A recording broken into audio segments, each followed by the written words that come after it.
We're here with Kings College softball coach Lisa Gigiello. Coach, you enter your 20th year here at Kings. Congratulations. It's another big year at Kings softball as the team prepares for Myrtle Beach over spring break. Let's do a quick breakdown of the team position by position, starting with the infield, outfield, and pitchers. Well, we do have some great returning players, of course. We'll start with our pitchers. We have Erndl and Britt Haight returning, and they've done a great job for us. And then behind the plate, Amanda Cardone. We have Tina Sieber coming back at third and Jenn Harnischfeger at short.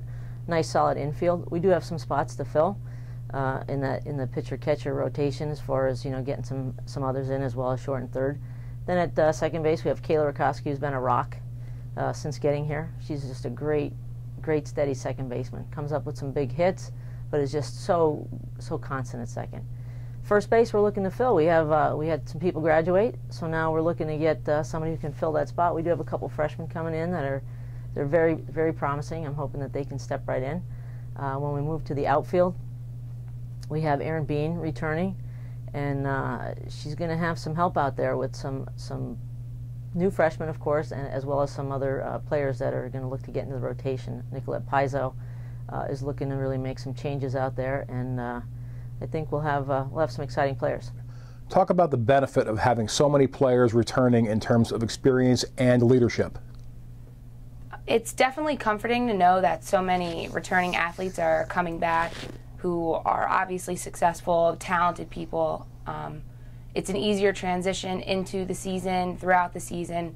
It's almost like we can read each other, what each other is going to do, our actions, words, everything.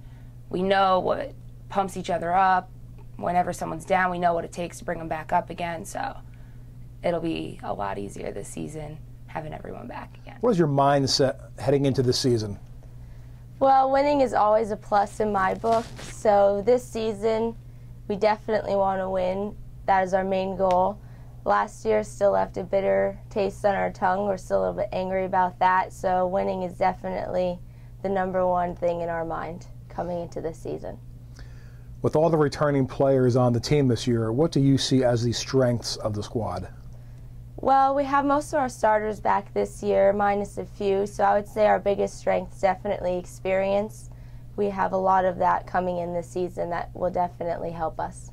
What do you think Kings needs to do in order to be successful this year?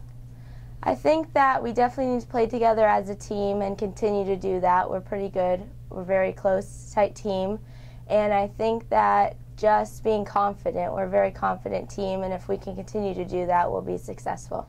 What are the keys to the Kings softball team being successful this season and challenging for an 11th Freedom Conference title? I think our biggest problem last year was our lack of consistency. It wasn't a lack of talent, it was just a lack of consistency. So I think if we can be a little bit more predictable as far as who's going to do what on our end, I think that'll give us a lot more success. Every year, Kings is looked at as the team to beat within the conference. What is it like to have a target on your back each and every year? I don't know if we have a target, but I'd like to think we are one of the better programs year after year, and that's a great thing. That's there's nothing bad about that. I'm never going to be upset if somebody says you're the team to beat. To me, that's just a compliment to our program. What do you think the team needs to do better this year in order to reach the goal of winning a 3rd Freedom Conference championship in your 4 years at Kings? Besides finishing the game fully, not taking our mind off the game until we finish that last out, I would say hitting. We have to have more timely hitting. In the playoffs last year, we kind of got spurts of hitting. One person would get on, but no one would be there to hit them around. So I would just say working on our hitting and being constant with that aspect of the game. And of course, just staying strong with our defense. Amanda, talk about your role and responsibilities as the team's catcher.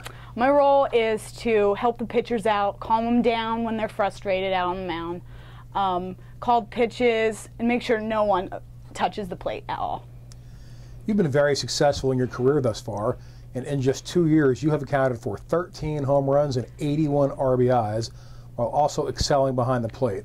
What are the secrets to being successful at the collegiate level? I guess the biggest secret is just to be confident. When you want to win as bad as you want to breathe, then that's when you're going to be successful.